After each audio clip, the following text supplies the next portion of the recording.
Matapos ang revelation ni Juiz tungkol sa konsepto ng loop, kung saan nag-undergo ang mundo sa paulit-ulit na destruction at rebirth, ni-reveal niya rin ang isang libro na maaaring maglaman ng kasagutan sa past at future events ng mundo nila. Humanda kayong malaman kung sino ba ang author ng paboritong manga ni Fuko, anong vital role ang ginaganapan nito sa istorya, at ma-discover ang nakaraan ni Andy. Simulan na natin agad.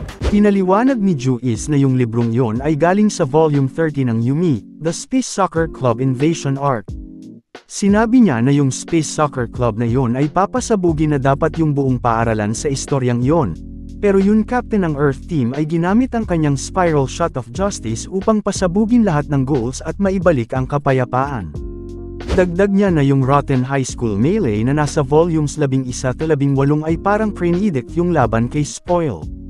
Napatanong naman si Top kung totoo ba yung pinagsasabi niya at kung ano ba yung Yumi na yan. Bigla naman siyang sinigawan ni Tatiana at Fuko dahil hindi sila makapaniwala na hindi niya alam yung Yumi, at ipinaliwanag pa nila yun sa kanya na isa yung popular na manga na may 101 volumes. Matapos yon, pinoint ni Fuko na walang nakakaalam na kahit sino beyond the manga, kung saan sumang-ayon naman si Juiz at ipinaliwanag na kailangan nilang silipin ang status para sa raw manuscript at intel sa author na si Ano On. Sinabi naman ni Andy na tama ang kanyang ideya, at ang paraan para ma-infiltrate nila yung lugar, ay gumawa ng isang magandang manga at dalhin yun sa kanila. Sa sumunod na eksena, in-escort ni Miko sina Andy at Fuko sa isang kwarto sa kanilang base, at inutusan naman ni Andy si Miko na kumuha ng mga bagay na nasa listahan na binigay niya. Nababother si Fuko sa ideya at isinigaw na imposible yun dahil isa lamang siyang connoisseur of fiction, hindi isang writer. Sinabi naman ni Andy na siya na ang bahala sa pag-aayos ng gagawin nila at pinaliwanag na kung paano gumawa ng manga. Nagulat si Fuko nang malaman niyang marunong gumawa ng manga si Andy kaya pinaliwanag ni Andy na inaral niya ng kaunti iyon nung hinahype pa ni Tezuka yung mga tao sa manga. Dagdag niya na siya na yung gagawa ng compositions at backgrounds, and aasahan niya si Fuko na umisip ng isang boyfriend na magpapalaglag ng panty niya, at isang sitwasyon na babagay dun, dahil siya yung mas maalam sa shoujo manga. Sumang-ayon si Fuko dito at matapos yon, dinagdag ni Andy na kung isa talagang Book of Prophecies yung Yumi, ay ibig sabihin nun ay maaaring hawak ng mga pahina nun ang paraan upang mapigilan ang grupo ni Billy. Napansin niya naman na tila seryosong-seryoso si Fuko sa paggawa dahil ginagawa niya yon para kay Tatiana. Isa raw yon sa rason ika ni Fuko, at kung mag-e-excel daw siya sa manga, ay naniniwala siya na mas maiintindihan niya ang sarili niyang emosyon. At kung makakamit niya yon, ay magagawa niyang makapagpalabas ng potent strokes of unlock. Sa sumunod na eksena, natapos na ni Fuko yung trabaho niya at ibinigay niya na yon kay Andy. Pinuri ni Andy yung gawa niya at sinabi na maganda yon, at inutusan niya na rin Inog production staff na magprepara dahil matatapos niya na yung storyboard ng 1 oras. Dumating naman sina Mui, Miko, at Shen upang tumulong, pero pinalayas lang ni Andy si Shen. Nagkomento si Fuko na matagal gumawa ng manga, pero handa na dun si Andy at may pinakuha ito kay Miko. Binigyan nila si Fuko ng isang backpack na may robot arms na kayang basahin ng brainwaves na para tulungan siya. Gayunpaman, hindi pa alam ni Fuko kung paano gamitin yun, kaya binigyan siya ni Andy ng 1 oras para mag-practice. Nakita naman sila ni Tatiana kaya binigyan siya nito ng tip. Sinuggest niya na imaginein niya na tinitignan niya yung sarili niya galing sa itaas, at kapag nasanay na siya doon, ay magiging madali na yon. Natuwa si Fuko na pumunta siya doon upang tumulong, habang si Andy naman ay natapos na yung storyboard. Sa sumunod na eksena, makikita natin sina Fuko, Maiko, at Tatiana na seryosong pinagatrabahuhan yung manga. Dumating din sina Juiz at Chikara upang tumulong. Matapos iyon, pumunta na sina Andy at Fuko sa Shueisha headquarters para ipakita yung gawa nila. Ininsist ni Fuko na pumasok mag-isa dahil ang habol nila ay credibility, at hindi mukhang shoujo manga artist si Andy. Nabigla naman dito si Chloe dahil siya yung gumagawa ng damit ni Andy.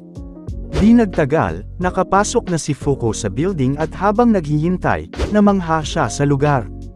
Dumating naman yung interviewer at napansin na mukhang baguhan si Fuko. Nireview niya yung manga ni Fuko na Undead Unlock, at napatanong ito kung ilang oras niya ginawa yun, kung saan sinagot naman ni Fuko habang hindi sigurado kung gaano ba dapat katagal ang paggawa, ay mga 1 linggo niya daw ginawa. Nagulat yung interviewer dito kaya napaiyak si Fuko habang pinapaliwanag na sinabi niya lang yun para magkaroon ng magandang impression. Pinuro ng interviewer yung refined composition at good character art na nagpasaya kay Fuko. Gayunpaman, sinabi niya rin na yung line work at figure drawing, hindi gaya ng composition, na ginawa ni Andy, ay hindi ganun kaganda. Remark niya na yung art style ni Fuko ay masyadong old-fashioned at nagkukulang ng design sense, na nagpalungkot sa kanya. Bumawi naman yung interviewer at sinabi na yung gawa niya ay merong charm na naramdaman niya, at nasense niya yung deep affection ni Fuko para sa hero ng istorya. Tinanong niya kung binase ba ni Fuko yung character sa isang tao sa totoong buhay, pero agad niya rin yung binawi dahil hindi naman daw totoo yung zombie boyfriend. Napatawa na lang si Fuko at sinabi na kung totoo yung ganon, siguradong mahuhulog siya doon. Tinanong naman ng interviewer si Fuko kung gusto niya bang i-submit yung gawain sa contest, kung saan pumayag siya. Matapos iyon ay nanghingi ng pabor si Fuko at sa sumunod na eksena, pumunta sila sa ibang floor sa building. Na-realize ng interviewer na kaya na-appreciate niya yung gawa ni Fuko ay fan si Fuko ng Yumi. Sinamahan ng interviewer si Fuko kung nasaan yung original manuscript ng Yumi. Nang makita nila yung manga, nabigla yung interviewer dahil hindi niya maintindihan yung sulat. Tinawagan naman ni Fuko si Andy para sabihin na yung manga ay nakasulat in Japanese, at hindi yun naapektuhan ng language unification, na nag-i-indicate na yung Yumi ay ginawa gamit ang isang artifact habang tinatawag yun na Book of Prophecy. Kinonfirm nila si Juice kaya sinabi nito na pwede nilang gamitin yung kaalaman na yun bilang basis para sa kanilang susunod na kilos. Nagtaka si Fuko dahil nung binasa niya ulit yung Yumi, wala naman siyang nabasa tungkol sa pagtataksil ni Billy o sa kasalukuyan nilang quests. Sa halip, napansin niya yung mga awkward gaps kaya napatanong siya kung talaga bang Book of Prophecies yung manga. Hula niya na tinago talaga ng author yung mga nawawalang parte. Manan siya ni Fuko sa interviewer na sa tingin niya ay merong rejected storylines yung Yumi, na nagpagulat sa interviewer kung paano niya nalaman yon. Pinaliwanag ni Fuko na laging nag-e-excel si Ano-on sa story structure, kaya napansin niya yung awkward progression sa kalagitnaan ng istorya. Kinumpirma ng interviewer yung sinabi ni Fuko at ni-reveal na merong 3 arc na tinago. Ito ang The Ko-Ai's Betrayal Arc, The Four Kings of the Four Seasons Arc, at Ando's Past Arc. Nang marinig ito ni Juice, agad niya silang inutusan na kontakin si Ano-on para sa mga detalye at rason sa pagtago ng arcs na yon. Dagdag niya na malaki ang Hansa na hindi pa alam ng Under ang intel na ito, kaya ang pagkuha sa pagkakataong yon ay maaaring magbigay sa kanila ng kalamangan. Matapos yun ay iniwan niya yung desisyon ng pagdagdag ng bagong miyembro sa misyon nila kay Andy. Nagdahilan naman si Fuko na hindi nila alam kung nasaan si Ano-on, pero bigla niyang narinig yung interviewer na tinatawagan yon. Kinonfirm ng interviewer si Ano-on tungkol sa pagbabago ng language ng kanyang gawa pero bigla siyang ginulo ni Fuko. Kinuha ni Fuko yung phone at tinutukan yung interviewer ng baril habang kinakausap si Ano-on. Hiniling niya kay Ano-on na basahin yung manga niya, at kung mahirap daw para sa kanya na pumunta ay si Fuko na mismo ang pupunta sa kanya. Nagsalita naman yung interviewer at sinabi na hindi nakikipag-usap si Ano-on sa iba at maski siya ay hindi pa nakikita ito ng personal. Biglang sumagot si Ano-on at sinabi na kung mawiwili siyang basahin yon ay magpapakita siya, kina Fuko sa Stanley Park sa Canada sa loob ng 5 oras. Nagulat yung interviewer dahil ngayon niya lang narinig yung boses nito. Matapos yon ay binura nila yung memorya ng interviewer sa pangyayari. Sa sumunod na eksena, nasa isang jet na sina Andy at Fuko papuntang Canada. Pinoint out ni Andy na tila alam ni Ano-on na kasama siya ni Fuko nung pinapunta sila nito sa Stanley Park. At mukhang alam din niya na makakapunta sila sa Canada sa loob ng 5 oras gamit yung Union Technology. Inisip naman ni Fuko kung talaga bang makikilala si Ano-on, Considering na hindi nila alam kung ilang taon o kung ano ba ang kasarian nito. At wala ring may alam kung ano itsura o ano yung tunog ng boses nito. Pinaliwanag niya na 20 years ago, ipinasa nito yung first chapter ng Yumi, na mabilis na sumikat at na-serialize, pero for the past 20 years, ay nakipag-ugnayan lang ito sa editorial via silent phone calls at letters. Nagkomento si Andy na talagang may kakaiba tungkol sa mysterious manga creator na ito, na nagpataas ng kanyang interes. 5 oras ang lumipas, nakarating na sila sa Stanley Park, Canada. Nagdala si Andy ng snacks para may makain habang naghihintay, kung saan nasarapan doon si Fuko. Pinaliwanag ni Andy na isa yung Canadian delicacy na tinatawag na poutine. Habang nag-uusap tungkol sa plano nila, hindi nila napansin na meron ng naglalakad papalapit sa kanila. Nilabas nito yung manga ni Fuko at nagkomento na nakuha nito yung interes niya. Gulat na gulat naman sina Andy at Fuko dito, kaya agad silang napalayo habang nagkokomento yung lalaki na kaso yung manga setup nila ay kailangan pa ng improvement. Tinanong ni Andy kung siya ba si Ano-on, at sumang-ayon naman ito at sinabi na pen name niya lang yon. Sinabi niya rin na alam niya kung bakit gusto nilang makipagkita. Ito ay para maintindihan nila yung pagtataksil ni Billy, kung paano matalo yung 4 na Yuma, ang misteryosong nakaraan ni Andy, at kung paano talunin si God. Habang nagsasalita ay biglang lumabas ang maliliit na spider Yumis. Pinaliwanag ni Ano-on na spawns ni Autumn ang mga yon, ang juniors nito, at nasa territory na daw sila ng mga yon. Di naman nagtagal ay madali niyang natalo ang mga yon gamit ang kanyang drawing skills.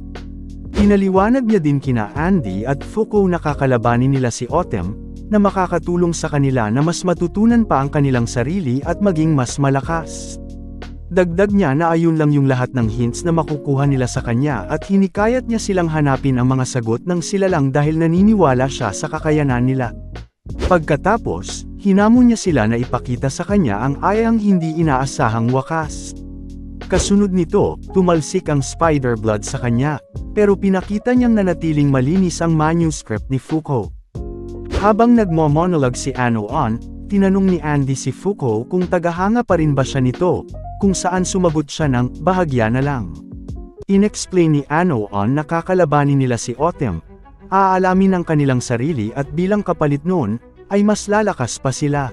Mabilis na nilapitan ni Andy si Ano-on, tinutukan niya ito ng katana sa leeg at inutusan na sabihin sa kanya na kung alam nito ang hinaharap, at kung oo, ay bakit niya ito tinago. Sa isang kisap mata, bigla na lang nawala si Ano-on at napunta sa harapan ni Fuko upang ibalik ang kanyang manuscript. Takang-taka si Andy kung isa bang self-targeter, o voluntary type, o kaya naman ay may tulong ito ng isang artifact upang magawang makatakas sa kanya. Tinanong ni Fuko si Ano-on kung ano yung ibig sabihin niya sa kakalabanin nila si Autumn, kung saan sumang-ayon lang ito at sinabi na malapit na sa kanila si Autumn. Nang makarinig ng pagsigaw, agad na tumakbo si Fuko papunta doon. Sinubukan sayang pigilan ni Ano-on at sinabi na hindi nila kaya ni Andy yun sa ngayon, kung saan kumontra si Fuko na hindi yun tungkol sa pagiging panalo o talo, dahil kapag transform ng isang Yuma ang isang human, hindi na yun mababalik pa. Habang inaalala yung teacher zombie sa spoil art, pinakita niya ang kanyang kagustuhan na magligtas ng mga tao kahit isa lang. Na-touch naman si Ano-on sa selflessness ni Fuko, at bagay na bagay daw talaga yon para sa kanilang heroine. Dinala naman ni Andy si Ano-on at sinundan nila si Fuko papunta sa Yuma. Inacknowledge ni Andy yung spirit ni Fuko at sinabi na ayun yung kailangan nila para mag-progress pero kung hindi sila magti-training ay makakaharap nila ang isang hadlang na hindi mo malalampasan. Na-encounter nila ang isang insect-like monster, at sinabi ni Ano-on na iyon ay si Yuma Autumn, isang nilalang na kumakain ng buhay ng tao. Nakita ni Fuko yung kaninang sumisigaw, pero huli na ang lahat dahil nabago na ang anyo nito. Nagkomento naman si Autumn na ang boring ng istorya ng buhay ng taong yon, at nagdemand na gusto niya ng mas nakakaintriga. Habang umaatake yung mga junior ni Autumn, sinabihan ni Andy si Fuko na humawak ng mahigpit, at nagsimula siyang tumalon sa mga junior upang mapalapit kay Autumn. Nang malapit na si Andy na umatake, Nagkomento si Ano-on na hindi ito magiging epektibo at kailangan niyang maging mas malikhain. Ginamit ni Andy ang Crimson Bullet sa mukha ni Autumn, ngunit sa kasamaang palad ay hindi man lamang ito nakagawa ng gasgas. Kumo-counter si Autumn at tinamaan si Andy sa kanyang kanang binti, kaya na-transform ito bilang mga libro. Habang hawak ang isang scythe, biglang pinutol ni Ano-on ang kanyang kaliwang braso. Habang ipinaliwanag na sila ay masyadong nakatuon sa mga rules, inaakala na ang mga bagay ay gumagana sa isang tiyak na paraan. Dagdag niya na ang growth ay kinakailangan ng effort at inspiration. Pagkatapos ay iguhit niya ang isang braso na kahawig ng kaliwang braso ni Andy habang sinasabi na alam niya na ito ay nasa kalikasan ng isang negator na gawin ito. Ngunit walang punto sa isang negator na maging bound sa mga rules at para lumago. Ang kailangan lamang nila ay pagsisikap at isang kislap ng inspirasyon. Pagkatapos, ginamit niya ang volcano bullet kay Autumn, at tinamaan ito sa mukha. Matapos iyon ay gumuhit siya ng isang eroplano at inanyayahan ang dalawa na sumakay. Habang nasa eroplano, tinanong ni Andy si Ano-on kung babalik ba ang kanyang braso, na sinagot ni Ano-on na hindi ito babalik at isang drawing lang ang kaya niyang materialize at a time. Nag-aalala, tinanong ni Fuko kung bakit niya ito ginawa, kaya sinabi ni Ano-on na dahil hindi sila makikinig sa ibang paraan at idinagdag niyang ayos lang siya at hindi niya kailangan ang kaliwang kamay upang gumuhit ng manga. Pagkatapos nito, sinabi niya na ngayong may utang na loob sila sa kanya, magsisimula na sila sa kanilang art ng pagsasanay, habang biro niyang sinasabi na hindi niya may angat ang kaliwang braso dahil wala siya nito. Habang paalis sila, ipinakita sa atin ng ibang tao na nandoon din. Di nagtagal, nakarating na sila sa bahay ni Ano-on at pumasok agad sa workroom. Gumawa ng emblem si Ano-on upang kausapin si Juice kung pwede ba niyang i-train sina Andy at Fuko upang mahuli si Autumn. Hindi pumayag si Juice at sinabi na hindi pa din siya nito pinagkakatiwalaan at ang gusto daw nila ay impormasyon tungkol sa hinaharap. Ni-reveal ni Ano-on na yung strategy niya ay naglalaman lang ng masasamang katapusan, at walang ibabatbat sina Andy at Fuko laban kay Autumn. Naniniwala siya na alam na yon ni Juice pero kinakailangan niyang sumugal upang magkaroon ng Hansa na may hinaharap. Sinabi naman ni Juice na nasa kanya na yung mga kinakailangan na members at nag-iingat lang siya. Kumontra si Ano-on na kapag meron kang malakas na baraha sa kamay, ay dapat mag-all-in ka. Naramdaman niya na natatabunan ni Juice yung sarili niyang pagdedesisyon ng kanyang pagsusumikap. Tinanong ni Juice kung ano ang makukuha ni Ano-on kung tuturuan niya ang dalawa, kaya sinabi ni Ano-on na makakamit nila ang pinakamagandang wakas. Isa na malaya mula sa mga kamay ni God. Lumapit naman si Fuko at sumigaw na pinagkakatiwalaan niya si Ano-on dahil iniligtas na daw sila nito sa kapahamakan. Sumagot din si Andy at pinaliwanag na gusto niyang i-training siya dahil alam daw ni Ano-on yung nakaraan niya at gusto niya iyong matutunan. Determinado siya na lumapit ang power gap nila ni Victor at naniniwala siya na ang susi para doon ay nasa kanyang unknown history. Di naman nagtagal, bumigay din si Juice at pumayag na, pero pangako nila na magiging ligtas sila at mahuhuli nila si Autumn. Na-excite naman si Ano-on at agad na gumawa ng replika ng clone ni Autumn. Pinaliwanag niya na ginagawang libro ni Autumn yung mga tao, kaya ibig sabihin noon ay gamit yun ay magagawang makapunta ni Fuko sa nakaraan ni Andy, at tama daw na susi upang lumakas ay ang past niya. Matapos tanggapin ni Andy yung kondisyon, agad siyang inatake ni Ano-on gamit yung clone na nagsanhi ng pag-transform niya bilang isang libro. Isang napakakapal na libro ang lumabas na umabot pa ng space, na ikinagulat ni Fuko. Tinanong ni Fuko kung bakit yun ganun kalaki, kaya ipinaliwanag ni Ano-on na malamang ay kasama rin doon ang bahagi ni Victor. Ipinaliwanag niya din na sa halip na babasahin yun lahat ni Fuko, ay papasukin niya ito. Habang nagtatanong kung paano niya ito magagawa, unti-unting naging transparent ang katawan ni Fuko. Nakita niya yung katawan niya na walang malay, kaya pinaliwanag sa kanya ni Ano-on na hindi dapat siya mag-alala dahil ginamit lang niya yung artifact na Soul Calibur kay Fuko upang bunutin ang kanyang kaluluwa at i-seal sa libro ng buhay ni Andy. Papasok daw siya doon at doon niya matututunan yung mga bagay na hindi niya alam tungkol kay Andy at dahil doon, ay mas matututunan niya rin ang sarili niya.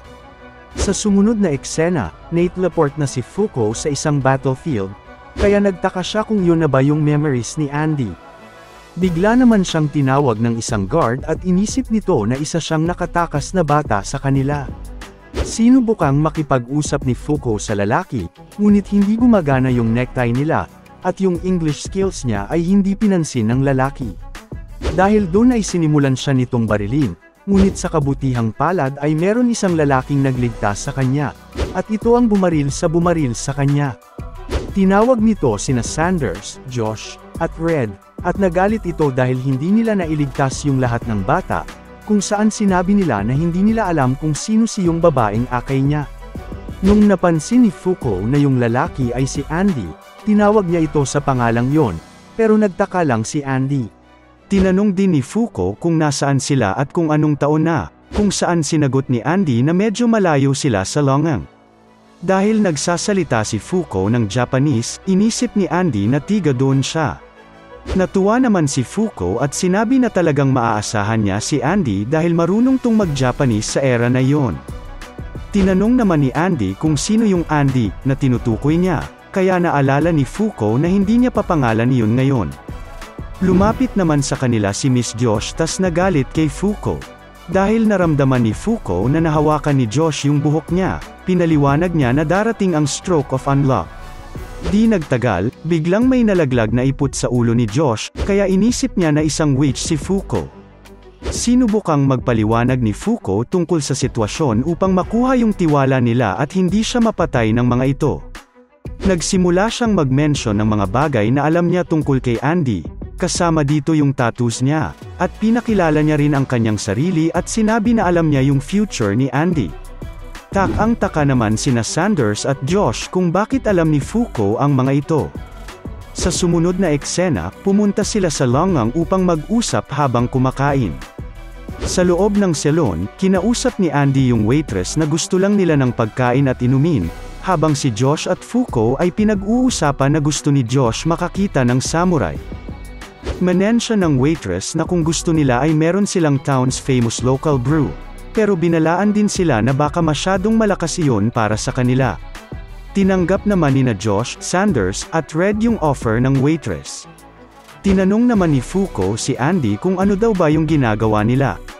Pinaliwanag ni Andy na nung natapos na yung Civil War, maraming lugar ang nasa masamang kalagayan, kaya lumilipat-lipat sila ng lugar upang patumbahin yung mga masasamang tao doon. Dagdag ni Josh na yung totoong rason kung bakit nila ginagawa ito ay walang memorya si Andy sa nakaraan niya at naglalakbay ito sa buong mundo upang maghanap ng taong maaaring nakakakilala sa kanya. Para naman sa kanilang tatlo ni Sanders at Red, niligtas sila ni Andy kaya ngayon ay tinutulungan nila ito. Kung nagsisinungaling daw itong si Fuko sa mga pinagsasabi niya ay siguradong kukunin nila yung buhay niya. Pinakalma ni Andy yung tatlo at sinabi na kung tatakutin nila si Fuko ay hindi sila makakakuha ng impormasyon. Nung tinanong niya si Fuko kung paano nito nalaman yung tungkol sa kanyang mga tato, ay ipinaliwanag ni Fuko na in the future, halos lagi siyang nakahubad. Kumontra si Andy at sinabi na hinding-hindi niya gagawin yon. Dinagdag ni Fuko na hindi niya alam yung rason pero inisip niya na baka na-warp yung sense of values niya sa ganong bagay dahil sa pamumuhay niya bilang undead. Meron pa nga daw siyang ginagamit na katana at ginagawa niyang baril yung daliri niya sa future. Nagtaka si Josh sa sinabi ni Fuko at sinabi na hindi zombie si Andy. Na-realize ni Fuko na hindi pa aware si Andy sa powers niya. Pagkatapos nun, hiniling ni Fuko kay Andy na pasamayan siya sa crew niya para makuha niya yung tiwala ng mga ito sa pamamagitan ng pagtaya ng kanyang buhay kasama siya sa journey niya. Naniniwala siya na magiging mas malakas siya at mas may malalaman siya tungkol kay Andy sa ganang paraan. Kumuha si Andy ng isang revolver, nilagyan ito ng isang bala, at inabot kay Fuko, sinabihan siyang itutok ito sa ulo niya at kalabitin ang gatilyo.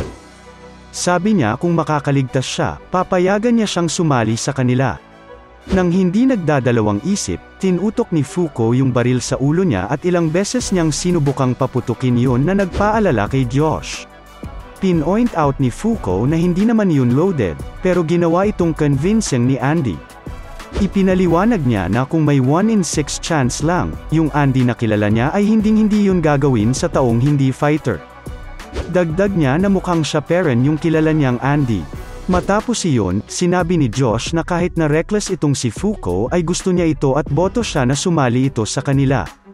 Habang nag-uusap ay biglang may narinig si Josh sa labas at sa isang iglap, ilang lalaki ang sinimulang pagbabarilin sila. Matapos iyon ay kinausap ng mga lalaki yung waitress at ipinakita na plano talaga nilang lasingin sila Andy para mas madali silang targetan. At ginawa yun ng waitress dahil may deal sila na hindi na nila guguluhin yung mga bata sa area kapalit nun. Habang nakalandusay na ay tinanong ni Miss Josh si Fuko kung okay ba ang kalagayan ng kanilang captain sa hinaharap, kung saan paiyak na sinabi ni Fuko na oo. Pagkatapos marinig ito ay tuluyan ang nawalan ng buhay si Miss Josh. Nag-regenerate si Andy at hiniram ang access ni Sanders, saka lumabas. Na-realize ni Fuko na ang pag-aaral niya tungkol kay Andy ay nangangahulugan ng pag-unawa sa maraming beses na kailangan niyang mapaalam. Tungkulin niya na saksihan ang bawat isa gamit ang kanyang sariling mga mata. Sa panahong iyon, habang nakatayo si Andy sa gilid ng mga lalaking pumatay sa crew niya, ay na-realize niya ang isang bagay. Kung hindi siya mamamatay, ay wala na siyang pake sa sakit na mararamdaman niya. Matapos patumbahin yung mga lalaking nam-aril sa kanila, inilibing na nina Andy at Fuko yung katawan nina Josh. Lumapit sa kanila yung salon lady at sinabi na kasalanan niya yung lahat ng iyon dahil sinunod niya yung plano ng gunman. Pagbabayaran niya daw ang nagawa niya kaya patawarin daw sana siya ni Andy. Nilapitan siya ni Andy at nung inaakala nila Fuko na sasaktan siya nito, binigyan lang siya ni Andy ng mga bote ng beer at ipinaliwanag na kada taon simula sa araw na iyon, dapat lagyan ng salon lady ng beer yung libingan ng mga kaibigan niya. Kada maglalabas din daw ng bago ay lagyan na yun ulit. Hanggang sa mamatay siya at wag na wag daw niyang kalimutan kahit isang beses, at kapag ginawa niya daw yun, ay hindi na siya sisisihin ng 3 sa ginawa niya. Sumang-ayon yung babae dito at ipinagpatuloy na ni Andy yung paglalakbay niya, pero ngayon ay kasama na niya si Fuko. Nagkomento si Fuko sa kabaitan ni Andy, at sinabi niya na alam niyang hindi mapapatawad nung babae yung sarili noon dahil sa nangyari, pero binigyan niya yon ng paraan upang makabawi. Pinaliwanag naman ni Andy na gusto niya lang maghirap yung babae, pero alam ni Fuko na hindi talaga ayon yung dahilan niya. Inasume ni Fuko na ngayon ay parte na siya ng crew, kaya sinabi ni Andy na drop off niya lang siya sa pinakamalapit na town, kaya kumontra si Fuko na hindi iyon parte ng deal. Sabi naman ni Andy na kung ganon, ay disbanded na yung crew. At simula sa panahong iyon, naglakbay na si Andy kasama si Fuko. Marami silang nakilala at hiniwalayan ng landas sa maraming tao sa iba't ibang lugar. Pero sa buong pagsasama nila, ni isang beses ay hindi nakarinig si Fuko ng tungkol sa nakaraan ni Andy at nakita itong ngumiti. Sa sumunod na eksena, nakikipag-usap si Fuko sa bago nilang crew members na sina Ash at Camus tungkol sa kanyang unlock power. Curious ang dalawa tungkol dito, kaya pina-experience na ni Fuko sa kanila iyon first-hand. Matapos nilang hawakan si Fuko, biglang nasira yung inuupuan ni Camus, at merong isang waitress na nadulas na nagsanhi ng pagtapon ng pagkain na hawak nito kay Ash. Sa sumunod na eksena ay dinalhan ni Fuko si Andy ng pagkain sa labas. Sinabi ni Andy na wag siyang tawagin ni Fuko sa pangalang iyon kapag nandun yung mga tauhan niya, kaya sinabi ni Fuko na nasaan naman yung harm doon. Matapos iyon ay pinaliwanag ni Fuko na ginawa niya sa dalawa yung unlock ritual, kung saan nahulaan ni Andy kung ano yung malas na naranasan ng dalawa. Inopen up din ni Fuko yung problema niya na laging tinitignan ni Ash yung dibdib niya habang si Camus naman ay hindi. Napansin niya rin yung iniinom ni Andy kaya pinaliwanag ni Andy na Budweiser yung tawag doon, kung saan nagkomento si Fuko na kung ganon ay iniinom na rin yun nina Josh ngayon. Matapos iyon, tinanong ni Andy si Fuko kung ano yung ibig sabihin ng pagkamatay dahil para sa kanya ay kapag hindi na gumagana yung isip mo. Pinaliwanag niya na kapag nag-iisip ka ay pwede kang ma-challenge, pwede kang magbago. Kaya iniisip niya na kapag hindi na iyon nagagawa ng tao, dun mo nang masasabing patay na ito. Sinabi naman ni Fuko na hindi siya sam-asang ayon doon at para sa kanya, Talagang mamamatay ka lang ay kapag tumigil na yung mga tao na maalala ka. Kwinento niya yung istorya niya kay Andy kung paano nawala sa kanya yung magulang niya. Inakala niya na kapag hindi mo na sila nakikita ay ibig sabihin na noon ay patay na sila. Pero ngayon ay hindi na ngayon, dahil parehong nanay at tatay niya ay lagi nang nasa puso niya. Constantly sinasabi na hindi niya yun kasalanan at kapag nagpatuloy itong mamuhay, ay merong magandang mangyayari isang araw. Alam niya na mukhang pantasya lang iyon na ginawa niya para iwasan yung bigat ng kanyang mga kasalanan, pero lagi pa rin siyang tinutulungan ng magulang niya hanggang doon. Pinaliwanag niya din na kaya ayon yung dahilan kung bakit ramdam niyang hindi pa sila patay. Dagdag niya pa na sigurado siyang buhay at masigla sila Miss Josh sa puso ni Andy. Napangiti si Andy dito at sumang ayon sa sinabi niya. At dahil doon ay napangiti din sa tuwa si Fuko nang makita niyang ngumiti na sa wakas si Andy. Hinawakan naman ni Andy yung kamay ni Fuko habang pinapaliwanag na yung oldest memory niya ay April 15, 1865, Washington, D.C. Sinabi niya rin na, ngayong alam mo na, pupunta ka doon no? Sinubukan niyang halikan si Fuko habang sinasabi na hanggat hindi niya makakalimutan ay hindi siya magiging mag-isa.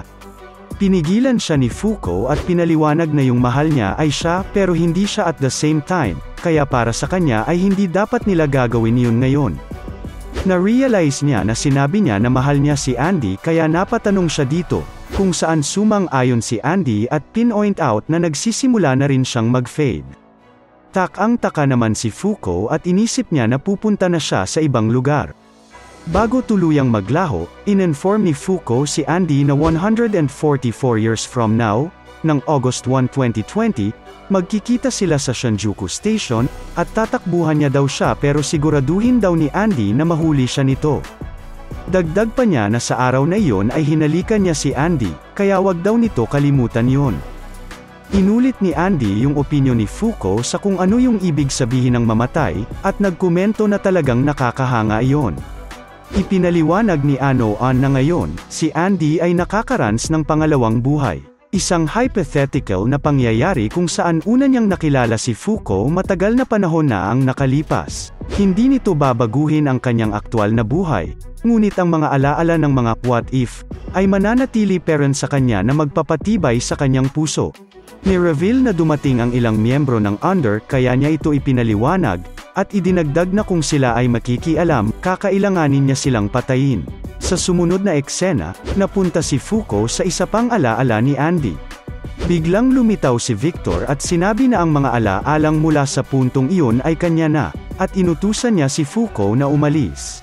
Lumaban si Fuko at pinilit ang kahalagahan ng pag-unawa sa bahagi ni Andy sa mga alaalang iyon para sa kanilang magkasamang hinaharap. Nang bantaan ni Fuko si Victor gamit ang isang revolver, madali lang siya nitong na-disarm at tinutukan ng finger bullet. Sinabi niya na hihina si Andy sa pagkamatay niya. Nakita ni Victor ang isang pagkakataon upang makuha ang kontrol at pinayuhan niya si Fuko na tumakas na habang may pagkakataon pa siya bago niya makasalubong ang katapusan niya. Matapos mabaril ay bumalik si Fuko sa panahong una niyang nakilala si Past Andy, na ikinagulat niya. Nandoon ulit si Victor at pinatay siya sa alaalang yon. Pagkabaril sa kanya ay bumalik siya ulit at a later point in time. Pinaliwanag ni Victor doon na kada pagkapatay niya ay mapupunta siya sa susunod na chapter ng buhay niya. Ang alaala ni Andy ay may mga pangyayari hanggang December 2020, kaya patuloy niya daw papatayin si Fuko hanggang sa mahuli niya ang kanyang kaluluwa habang nasa libro pa ito. Sinabi niya na sampay ni Fuko ang kanyang malas sa pagkikilala kay Andy. Binaril niya ulit si Fuko at nailipat siya sa Shinjuku. Tinanong ni Fuko ang isang lalaki kung ano ang taon at buwan ngayon, at nang malaman niyang August 2020, agad siyang tumakbo habang iniisip na kung totoo ang sinabi ni Victor, iyon lang ang kanyang pagkakataon na tulungan si Andy. Sinigaw ni Fuko ang pangalan ni Andy, umaasang makita siya, habang si Victor, nasa tuktok ng isa sa mga gusali at nagpasyang patayin ang lahat sa kanyang harapan para hindi na niya kailangang hanapin pa si Fuko. Ginamit niya ang deadline at winasak ang malaking bahagi ng lungsod. Nung una, Inakala ni Victor na matagumpay na niyang napatay si Fuko, ngunit hindi nagtagal, ipinakita na dumating si Andy sa tamang oras para iligtas si Fuko. Agad niyang ginamit ang 10 Twist Vortex Bullet kay Victor. Minaliit ni Victor ang atake ni Andy at tinawag pa itong walang kabuluhan, ngunit sa kanyang pagkagulat, ito ay tumagos sa kanyang depensa. Umiyak si Fuko sa mga bisig ni Andy, na ipinapakita ang relief na kanyang naramdaman nang makita siya. Umiyak nang umiyak si Fuko kaya nagkomento si Andy na naging crybaby na siya. Sinabihan niya si Fuko na humawak lang ng mahigpit habang nakikipaglaban siya kay Victor. Ito ang unang pagkakataon na nakita ni Andy ang kanyang pangunahing personalidad. Tinanong ni Andy si Victor kung bakit niya tina-target si Fuko, kaya ipinaliwanag ni Victor na sinusubukan niyang silipin ang kanyang nakaraan, na parang gusto na nitong mamatay. Idinagdag niya na ang pagtrespa na ito ay pabor sa kanya dahil may kailangan siyang asikasuhin paglabas niya. Ipinaliwanag niya na hindi bahagi ng libro si Fuko, kaya ang pagpatay sa kanya ng ilang beses pa ay papatay sa kanyang kaluluwa, at dahil ang Andy sa labas ay sobrang umaasa sa kanya, magagamit niya ang sandaling kahinaan na ito upang kunin ang kontrol sa katawan nila ni Andy. Kaya sa madaling salita, ang pagpatay kay Fuko ang tiket niya palabas. Sinabi naman ni Andy na hindi niya alam kung ano ang iniisip ng siya sa labas tungkol kay Fuko, ngunit alam niya na ang lalaking nakikita niya dito, ang kasalukuyan niyang sarili, ay nagbago at salamat iyon kay Fuko. Idinagdag niya na ito ay para sa kanyang pananaw sa kamatayan, mga pag-asa para sa hinaharap, at iba pa, at iyon ang dahilan kung bakit siya nakikita ni Victor ngayon. Ang kasalukuyan niyang sarili. Buong kumpiyansa niyang sinabi na ihahatid niya siya sa kanya sa tunay na mundo dahil si Fuko ay kailangan niya at ipagtatanggol niya siya hanggang huli. Pagkatapos nito, nagsimulang maghanda si Victor para umatake. Ginamit niya ang Dead Vulcan at sinimulang bombardan sina Andy at Fuko ng mga blood bullets. Ginamit ni Andy ang kanyang repair glide upang mabilis na umiwas sa mga atake ni Victor. Napansin ni Victor na mas maayos ang mga galaw ni Andy kumpara sa kanyang mga nakaraang kilos. Mabilis na lumapit si Andy sa tabi ni Victor at pareho silang gumamit ng Dead Blade, na nagresulta sa matinding banggaan ng mga teknik. Nagkomento si Victor na na-master na rin ni Andy ang pagpapasalido ng kanyang dugo. Napansin din ni Victor na pinapataas ni Andy ang kanyang bilis sa pamamagitan ng pag-spray ng dugo mula sa kanyang joints at binanggit kung paano napabuti ang pagkakilala niya kay Fuko. Nagsabayan ng atake sina Andy at Victor, ngunit higit si Victor sa lahat ng aspeto kagaya ng kasanayan, sharpness, density, at lakas ni Andy, kaya naputol niya yung blood blade nito. Nagawang iwasan ni Andy ang atake ng deadline ni Victor ngunit napatalsik pa rin siya ng puwersa nito. Nagkomento si Victor na sayang lang sa oras ang laban at nag-follow up din siya ng isa pang atake. Ang Dead Road. Sinubukan ulit ni Andy na kontrahin ito, ngunit mas malakas talaga ang version ni Victor. In-acknowledge ni Victor na maraming kahangahangang natutunan si Andy sa loob lamang ng 200 years, pero kung iyon lang ang kaya niyang ilabas sa kanyang dalawang braso, ay wala siyang ibabatbat. Sinabi ni Andy kay Fuko na bitawan na siya at ni-reveal na may plano siya. Nung una ay nagdadalawang isip si Fuko, ngunit napakumbinsi siya ng assurance ni Andy na nagbago ang kanyang makikitid na pananaw sa buhay at kamatayan salamat sa kanya.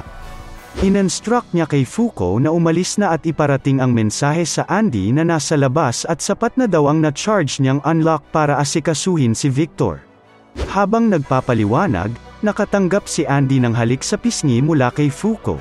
Pagkatapos nito, tumakbo si Fuko ng mabilis habang binibigyan ng cheer si Andy, at mukhang may binabalak si Andy na atake gamit ang nalikom na unlock mula kay Fuko, at tinawag niya itong unlock bullet. Napagtanto ni Victor na may paparating ng malaking stroke of unlock, kaya pinag-isipan niyang pasabugin si Andy. Di nagtagal, ginamit ni Andy ang unlock bullet at apat sa kanyang mga daliri ay nagsimulang lumipad papunta kay Victor. Nung una ay inakala ni Victor na random lang ang kanyang mga atake, pero nagsimula ang mga iyon na gumalaw na parang kinokontrol ni Andy na ikinagulat niya. Ang unang hintuturo ay tumama sa kanyang tiyan, pero hindi ito tumagos kaya hindi niya ito masyadong pinansin. Sa kasamaang palad para sa kanya, biglang nangyari ang isang pagsabog ng gas pipe, at nasabugan siya sa tagiliran. Tak-ang-taka siya kung bakit sa kanya nangyayari iyon imbis na kay Andy. Habang umaatake gamit ang Dead Blade, inexplain ni Andy na nilagay niya ang kanyang soul sa kanyang mga daliri. Nagulat dito si Victor at inakala niya na imposible na mailagay ang unlock sa kanyang daliri lamang, at dapat daw ay ang katawan niya lang yung maaapektuhan noon.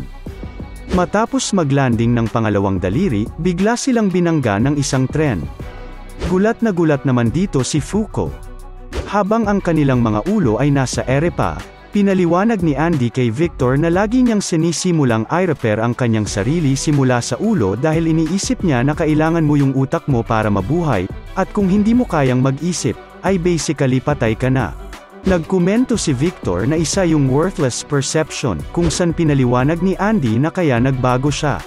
Ikinagulat na naman ni Victor na nir-iper ni Andy ang sarili nito simula sa kanyang balakang, at nagawa nitong Mac Allen ng solidong atake sa mukha gamit ang 3 twist. Pinaliwanag ni Andy na nung nakilala niya si Fuko at sumama iyon sa kanyang paglalakbay, natutunan niyang pigilan na diktahan ang kanyang buhay ng crummy logic, at instead ay natutunan niya na kaya niyang mabuhay sa mundong iyon sa papaanong paraan na gusto niya. Pinoint out niya na ang unlock ay nagdwell sa soul, at ang soul ang nagbibigay ng buhay sa tao. Dagdag niya na ayon ang klase ng mundo na pinaniniwalaan niya, kaya hindi na mahalaga kung masira ang katawan niya dahil kaya niya namang bumalik gamit ang kahit anong parte nito. Naka-trigger ito ng isang flashback ng nakaraan ni Victor kung saan tinatanong siya ni Juiz kung naniniwala siya sa reincarnation, isang phenomenon kung saan matagal na naninirahan ang soul at marireborn ka sa bagong katawan kapag namatay ka. Sinabi ni Victor na hindi siya naniniwala doon at hindi rin siya naniniwala sa souls dahil para sa kanya, nabubuhay ang tao dahil dumadaloy ang dugo nila papunta sa utak. Sinabi naman ni Juiz na dapat maniwala siya dahil mas maganda iyon at kung totoo man iyon ay magagawa niyang makitang muli si Victor kahit mamatay siya at mapunta sa ibang katawan. Sa panahong ito, nagpasalamat si Andy kay Victor sa pag-ambody ng ideya na lahat ay depende sa kung paano nila nakikita ang mga rules. Hanggat naniniwala sila sa konseptong iyon, lalago ang kanilang mga kakayahan hanggat gusto nila. Pagkatapos ay nagbitaw siya ng bold statement na sila, bilang mga negator, ay maaari pang lumakas. Ang pangatlong daliri ay tumama kay Victor, at biglang bumagsak ang isang union plane sa kanya. Napansin ni Fuko na kahit ilang beses pa nila yun talunin ay babalik at babalik lang siya. Tumama rin yung pang-apat na daliri, at isang sphere ang gumulong mula sa eroplano, at napansin ni Fuko na iyon yung bagay na ginamit ng Union noong nahuli nila si Andy. Habang pinagmamasdan ang dalawa, may naunawaan si Victor, at sa oras na ito, naintindihan niya ang sinabi ni Juiz tungkol sa gaano kalaki ang epekto ni Fuko at Andy sa kanilang misyon. Inilagay ni Fuko at Andy ang ulo ni Victor sa loob ng sphere. Nabanggit ni Andy na karaniwan walang makakatakas doon, ngunit si Victor ay exception at malamang na makakalabas agad. Tinanong ni Andy si Fuko kung nakarating siya sa 1865, kaya pinaliwanag ni Fuko na pinalayas lang siya ni Victor. Habang sinasabi ni Andy na umalis na siya, pinakita ni Fuko ang kagustuhan niyang makausap si Victor dahil gusto niyang mas maintindihan si Andy. Since parte ni Andy si Victor, naniniwala siya na ang pag-iintindi kay Victor ay nangangahulugang iniintindi niya rin si Andy. Nirason niya na ang pagkakaroon ng conversation sa kanya ay maaaring mas magbigay liwanag kaysa sa basta na lang silipin yung past niya. Sinabi ni Andy kay Victor na lumabas na siya ng sphere, noteng na kayang-kaya niya naman gawin yun. Nakawala na si Victor sa sphere, na nagpakita ng kanyang Excalibur kay Fuko, na nagpagulat dito. Napasapak nang wala sa oras si Fuko na tumama sa kanyang Sword of Greatness, na nagsanhi ng pagluhod ni Victor.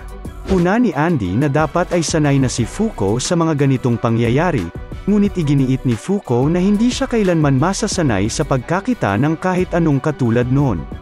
Nagulat si Fuko nang malaman niyang kayang gumawa ni Victor ng damit kahit wala si Clothy.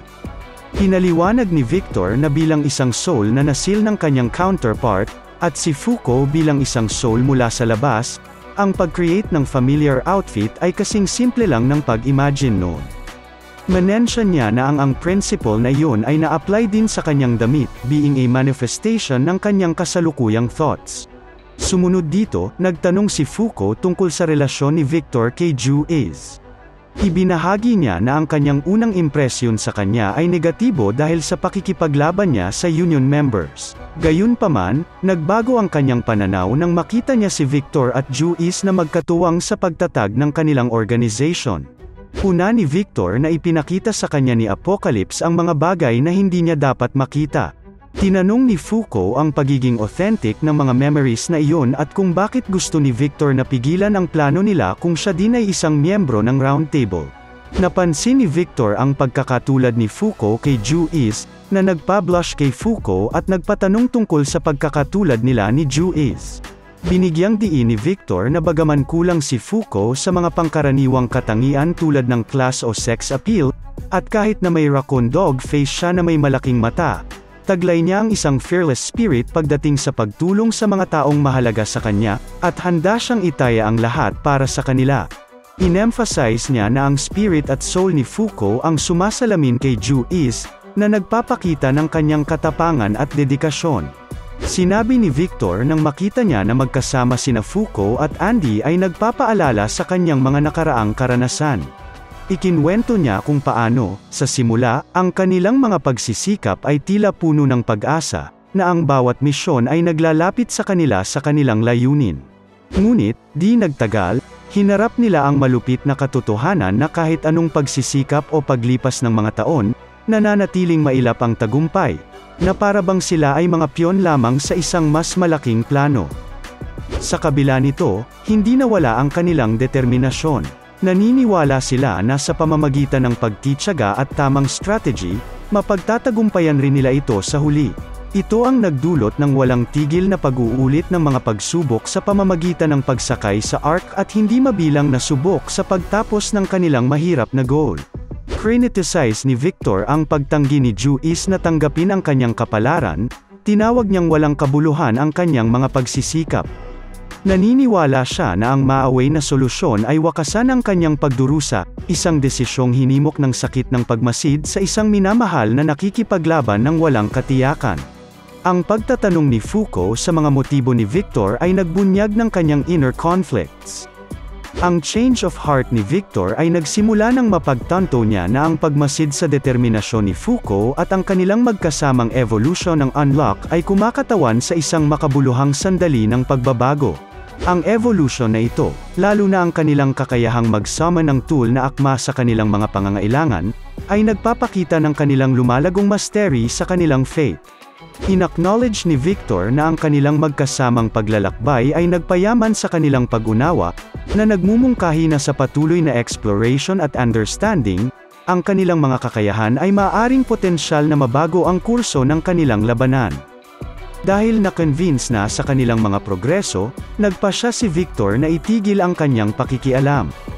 Nang tanungin ni Foucault ang nakaraan, inirerekomenda ni Victor na pagtuunan ang hinaharap, na nagpapahiwatig na ang mga sagot ay matatagpuan kay Ju-is. Sinabi niya rin na ang isang paraan para makaalis si Foucault, ay kailangan niyang halikan si Andy bilang means para ma-harness ang kanyang unlock na akma kay Andy.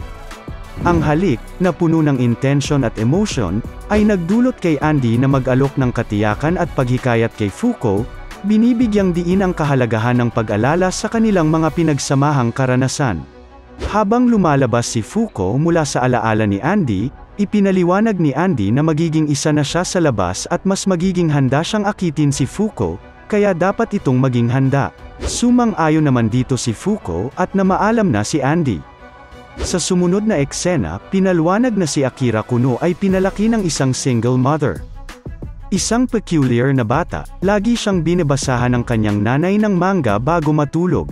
Pero di nagtagal ay bumaliktad ang sitwasyon at siya na ang nagkwento sa kanyang nanay ng mga istoryang nasa imahinasyon niya.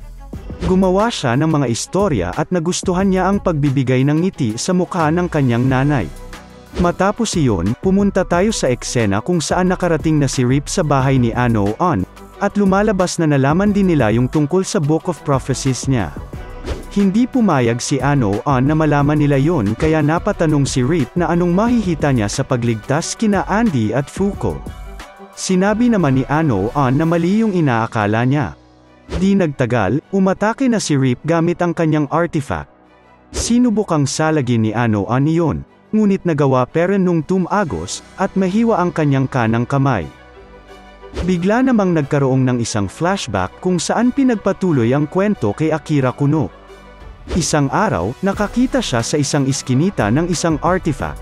Ito ay ang G-Liner at ang unang makahawak nito ay makikita ang past at future events ng kasalukuyang loop in its entirety. Sa puntong iyon, lahat ng memorya ng loop na iyon ay napunta sa utak ni Akira. Humanga siya sa mga bagay na nakita niya sa kanyang isipan, kaya dali-dali siyang umuwi. Habang tumatakbo ay bigla siyang tumagos sa isang lalaki na nagpitoke sa kanya. Pinaliwanag dito na nung nakuha niya yon, ay doon na siya naging negator. Pagka-uwi sa bahay, sinimula na agad ni Akira na i-drawing ang kanyang mga nakitang events habang excited na maipapakita na niya yon sa kanyang nanay. Narinig niya yung nanay niya sa baba nila, kaya agad niya yung pinuntahan. Gayunpaman, nung ipapakita na niya yung mga gawa niya, ay tumagos lang din siya dito, at tila mukhang hindi siya nito nakikita. Nakuha niya ang isang compulsory activation type negator kung saan ang kanyang speech, conduct, o kahit anong attempt na ginawa niya upang makita, ay completely undetected sa kahit sinong living being. Kahit anong sigaw niya at kahit anong subok niyang humawak ay walang kahit sino ang makakapansin sa kanya. Habang naghahanap at umiiyak ang kanyang nanay, ang tanging nagagawa niya lang ay tabihan ito kahit na hindi siya nito nararamdaman. Nang marinig niya ang dasal ng kanyang nanay na sana ay masaya siya at sana ay may pagpapatuloy niya ang kanyang pinakahilig na manga, ay napaiyak na lang siya sa sobrang lungkot. Dito niya na-realize na isa siyang negator at hindi mawawala ang kanyang abilidad hanggang sa mamatay siya. Nang dahil sa mga karakter na minahal niya sa nakita niyang vision na sina Andy at Fuko, ay hindi niya tinakbuhan ang kanyang abilidad at lumaban siya sa abot ng makakaya niya. Nung una ay nagdadalawang isip pa siya, ngunit dahil sa dalawang iyon, ay napagdesisyonan niyang gamitin ang kanyang abilidad upang magkatotoo ang hiling ng kanyang nanay, at para din malaman nito ang katapangan ng mga taong nagturo sa kanya ng lesson na iyon. Siya ay nag-practice at nakagawa ng one-shot manga na sinubmit niya. Naisip niya nung una na gamitin yung mismong istorya ni na Andy at Fuko, pero mas gusto niyang gamitin ang sarili niyang istorya, at dito na nabuo ang To You From Me, isang ordinaryong young romance manga. Dito niya rin naisip ang pen name niya na Ano-an. Sa sumunod na eksena, nabalitaan niya sa isang magazine na nanalo ang kanyang ginawang one-shot manga. Hiningi ng editorial department ang kanyang information dahil plinano nilang i-serialize ang kanyang gawa. Sa sobrang tuwa ni Akira dahil maibabahagi na niya sa lahat ng tao ang kanyang nalalaman, ay napaiyak siya dito. Hanggat hindi niya yun kinokonekta sa sarili niya, ay maipapakita niya ang manggang pinakamamahal niya sa sangkatauhan. Sinagot niya dito si Rip at sinabi na sila Andy at Fuko ang dahilan kung bakit siya buhay, kaya ayon ang dahilan kung bakit niya sila ililigtas. Bigla namang may kinausap si Rip at tila napuno na yung kausap niya. Nagkomento ito na kapag napatay niya si Fuko ay makukuha niya ang mas mataas na seat kay Rip, at sawa na daw siyang sumunod sa taong humiwa ng tiyan niya, na nag-i-indicate na ito yata si Unseen. Bumalik tayo sa nakaraan ni Ano-an kung saan pinapaliwanag niya na makalipas ang ilang panahon matapos ma-serialize yung gawa niya naalala niya na naman yung memories at question kung totoo ba yung istorya ni na Andy at Fuko.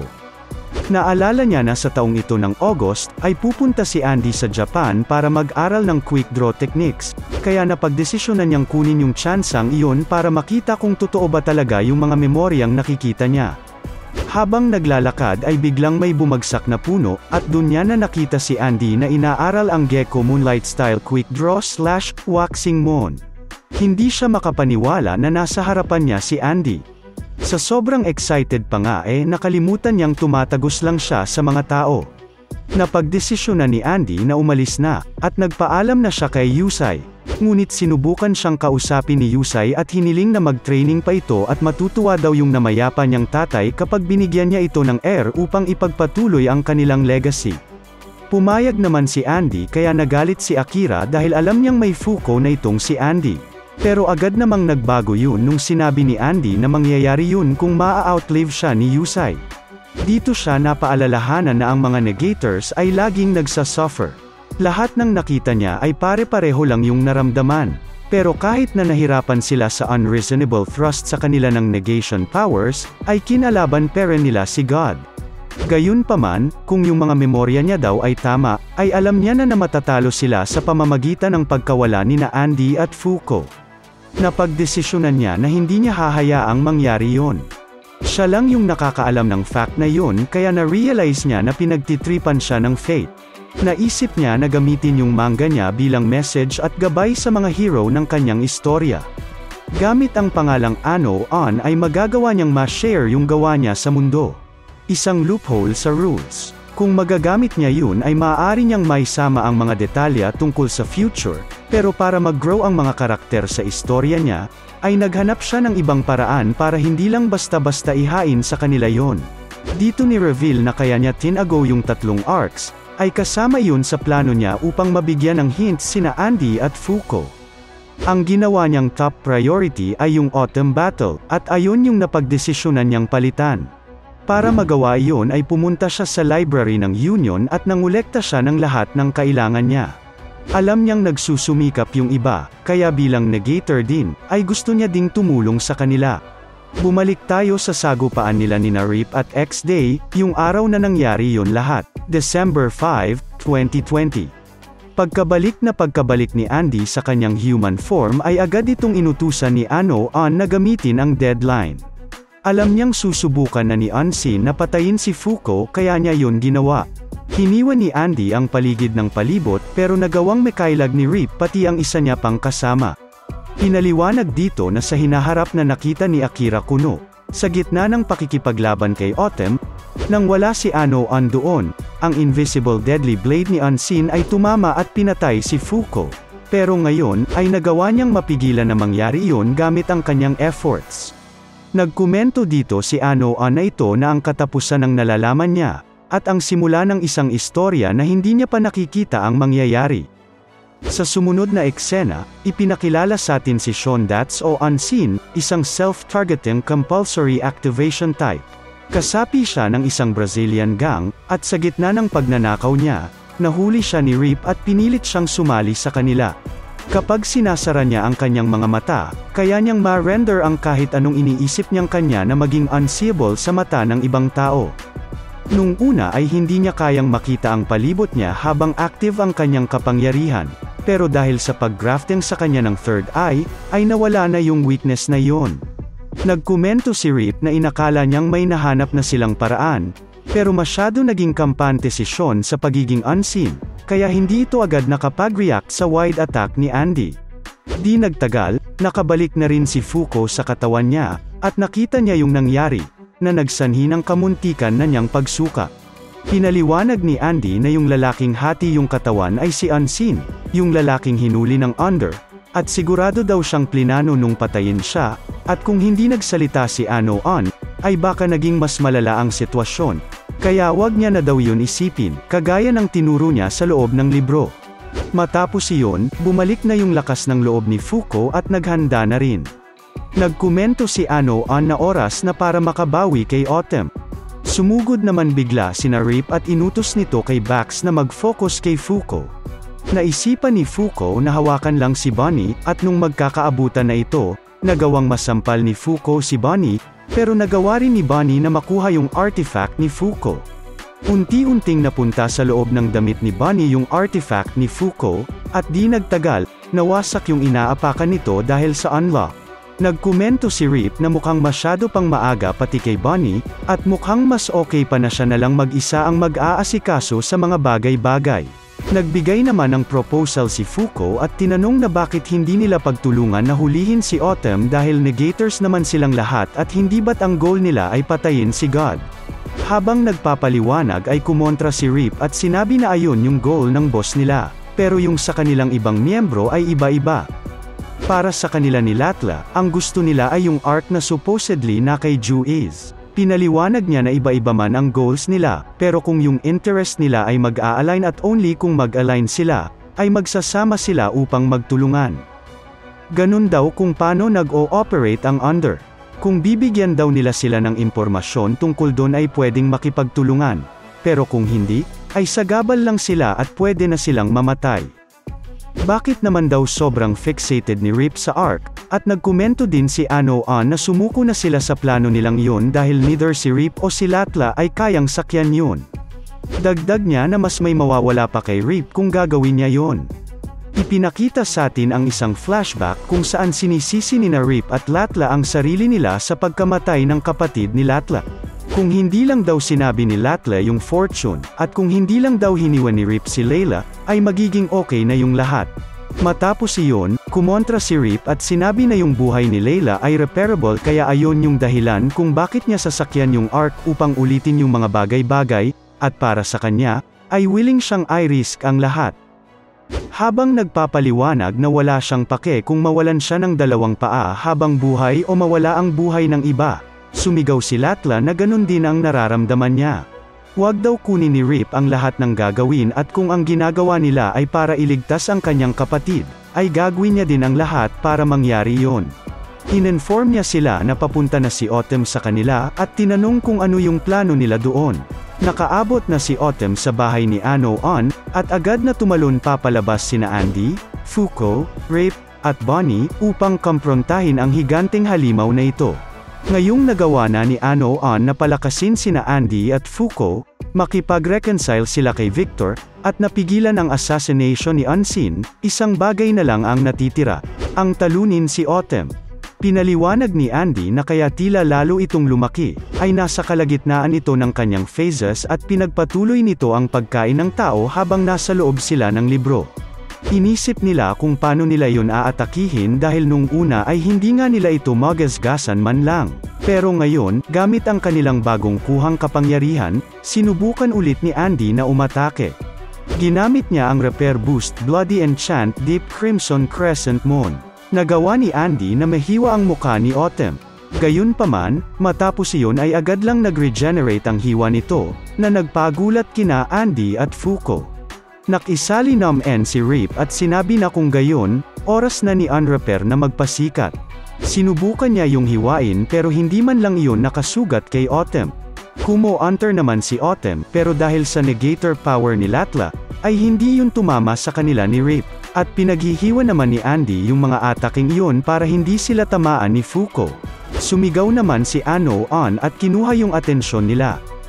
Pinaliwanag niya na idodrawing niya yung pinakamalakas na artifact na alam niya upang gamitin para makapture si Autumn, kaya hiniling niya sa kanila na bigyan siya ng oras dahil kapag nag-succeed yun, ginagaranti niya na mahuhuli nila si Autumn.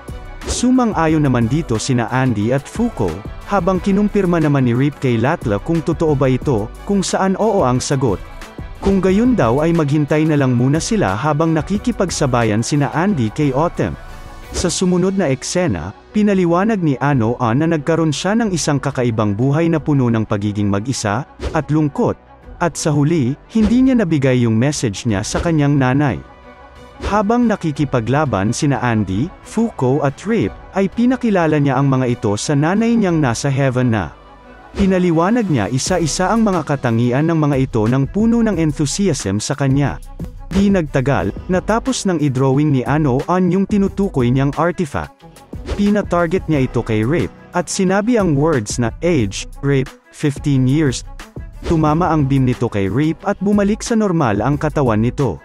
Na-realize ni Rip na ginamit ni Ano-an yung ginamit ni Fang sa kanya na time control artifact. Nagalit naman si Rip at sinabi na kapag ginamit niya yon ay kukunin nun yung amount of time na minanipulate niya, at papatandain ka nun 10 times ng minanipulate mo. Agad na pumunta si Rip kay Ano-an at sinabi na may oras pa para mabalik yung ginawa niya. Pero sinabi ni Ano-an na wag itong mag-alala at babalik lang naman siya sa pagiging mag-isa. Pinaliwanag niya na para matalo si Autumn ay mahalaga ang powers ni Rip. Sinabi niya din na masaya siya na nagawa niyang makita at makausap sila. Matapos iyon, sinabi niya na ngayon, silang kanyang cast of cool heroes na ang bahala sa natitirang gagawin.